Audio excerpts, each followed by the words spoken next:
नमस्कार साथियों, सुदर्शन क्लासेस में आपका फिर से स्वागत है। और आज मैं फिर से आपके सामने लेके आया हूँ क्लास 12th इंग्लिश का चैप्टर नंबर जो है सेकंड, लेसन नंबर सेकंड।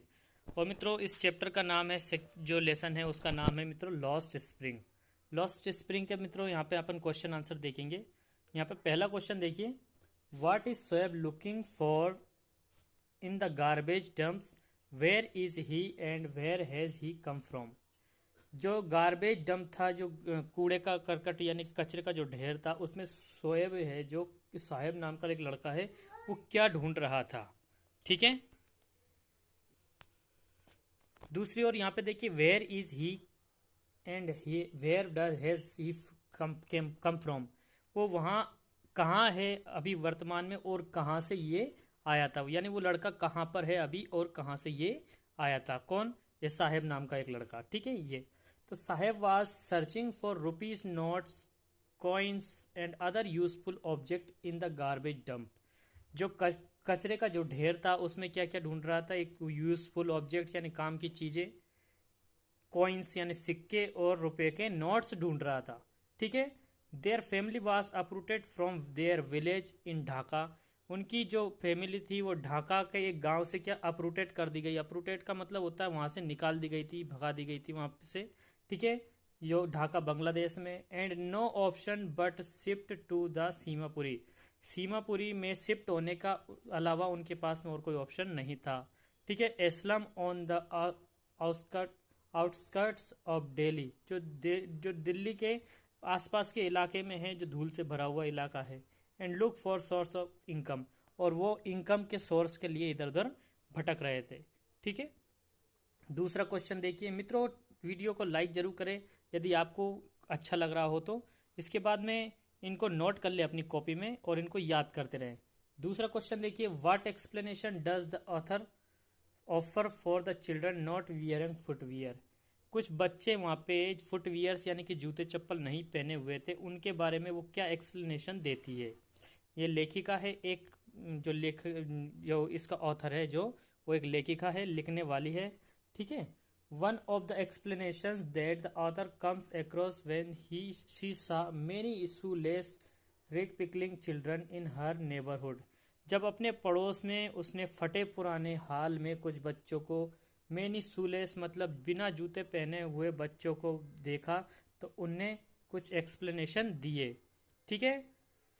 तो उनके neighbourhood was that it was a tradition to remain foot bare foot among them and other poor children in the country.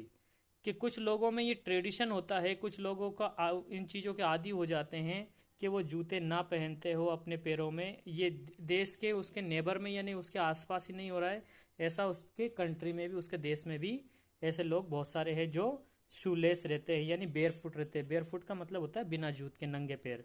ठीक है। द सून रियलाइज्ड, उसको तुरंत realise हुआ that her justification मतलब उसका तर्क जो था वाज रॉन्ग था। कैसा था?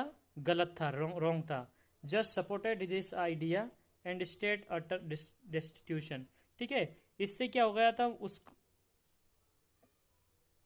कि उस जो लेखिका थी उसकी जो जो बात करने का तरीका जो था वो क्या हो गया था, चेंज हो गया था। उसका आइडिया क्या हो गया था, वहाँ पे जस्ट सपोर्टेड के हिसाब से मतलब सपोर्ट कर रहा था वो, वो जो जस्टिफिकेशन कर रही थी वो ठीक से उसको सपोर्ट हुआ वहाँ पे कि यहाँ पे ये काम जो मैं सोच रही हूँ वो वैसा का वैसा ही है।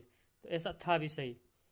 तीसरे नंबर पे क्वेश्चन देखिए, is Sohaib happy working at the tea stall explain. क्या जो सोहेब है वो लड़का है जो वो टी स्टॉल यानी चाय की दुकान पे काम करना पसंद करता था, वहाँ पे वो खुश था या नहीं था, एक्सप्लेन कीजिए। Sohaib valued his freedom and had a care free look on his face. अब देखिए, Sohaib valued his freedom.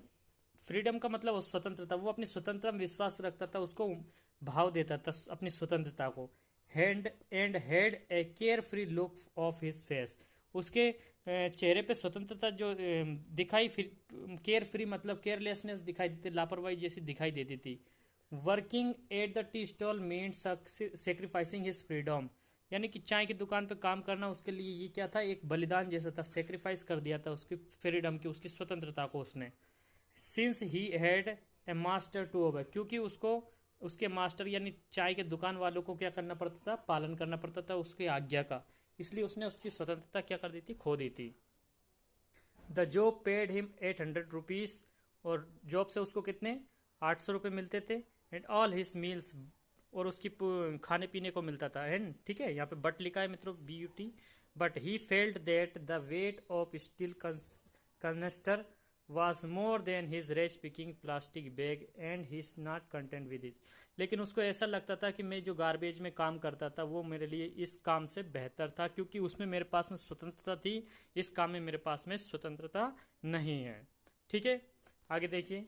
What makes the city of Firozabad famous. Firozabad famous किस लिए है? Firozabad is centre of India's glass blowing industry. ठीक है, ग्लास ब्लोविंग इंडस्ट्री की जगह यहाँ पे मित्रों बेंजल्स इंडस्ट्री करिए यहाँ पे, क्योंकि बेंजल्स का मतलब होता है चूड़िया। Bangle industry and it is specially famous for glass bangles. Bangles यहाँ पे लिखा है, यहाँ पे तो बेंजल इंडस्ट्री है यहाँ पे। वहाँ पे चूड़ियों की दुकानें सबसे ज़्यादा फेमस है, चूड़ियों के लिए फेमस है फिरोजाबाद। ठीक है, अगला क्वेश्चन देखिए। क्वेश्चन में लिखा है mention the hazards of working in the glass bangles industry. Glass bangles industry यानी कांच की चूड़ियों के जो इंडस्ट्री में थे, में जो हजर्डस यानी जो कठिनाई है, उन कठिनाइयों का वर्णन कीजिए। The glass bangle industry is a hazardous industry, एक खतरनाक काम है यहाँ पे। The workers often end up blind if they are expose to the work for many years. यदि लंबे समय तक वहीं पे वो काम कर रहे हैं अपनी आंखों को खोल के, तो वो लोग कैसे हो जाते हैं, ब्लाइंड हो जाते, अंधे हो जाते हैं। The furnaces are set the extremely available temperature and lack proper ventilation. वहाँ पे लेक प्रॉपर वेंटिलेशन भी नहीं होता है, क्या नहीं होता है, हवा की पूर्व व्यवस्था नहीं होती है, और एलिवेटेड टेम्परेचर और एक्सट्रीमली का मतलब बहुत ज़्यादा एलिवेटेड टेम्परेचर तापमान, गर्मी बहुत ज़्यादा होती है वहाँ पे। ठीक है, इसके बाद में यहाँ पे देखिए since most of the workers are poor, बहुत ही जो ज़्यादा लोग होते हैं वहाँ पे जो गरीब होते हैं, जो वर्कर होते हैं, they work without the protective eye gear and leaves them blind. बहुत ही जो गरीब लोग होते हैं वो उनके पास प्रोटेक्टिव आई गियर नहीं होते, यानी आँख को कवर करने के साधन नहीं होते, इसलिए वो ब्लाइंड हो जाते हैं। Burns and cuts while working are quite frequent and inhaling the fumes. जब हवा चलती है वहाँ पे, यहाँ पे तो वो सांस लेते हैं, तो सांस लेने में भी कुछ चीज़ें उनके शरीर में चली जाती है। इसके बाद में वो बर्न्स हो जाते हैं, कट जाते हैं जगह जगह उन कांच से। ठीक है, can lead the lung cancer. जैसे वो इनहेलेशन लेते हैं, इनहेलेशन में कुछ चीज़ें लंग्स के अंदर चले जाए तो उससे लंग्स का कैंसर भी हो सकता है। The worker put their lives in danger. जो वर्कर्स जो होते हैं अपनी जीवन को खतरे में डाल देते हैं। फिल देयर स्टोमक, उनका स्टोमक यानी कि पेट जो रहता है गंदगी या डस्ट से या कांच के टुकड़ों से भरा रहता है। ठीक है मित्रों, ये थे क्वेश्चन कुछ, और आगे और भी इसी में क्वेश्चन हैं, उनको मैं अगले वीडियो में लेके आऊँगा। वीडियो यदि पसंद आया तो प्लीज़ प्लीज़ प्लीज़ लाइक करना, शेयर करना और सब्सक्राइब जरूर करना। Thank you.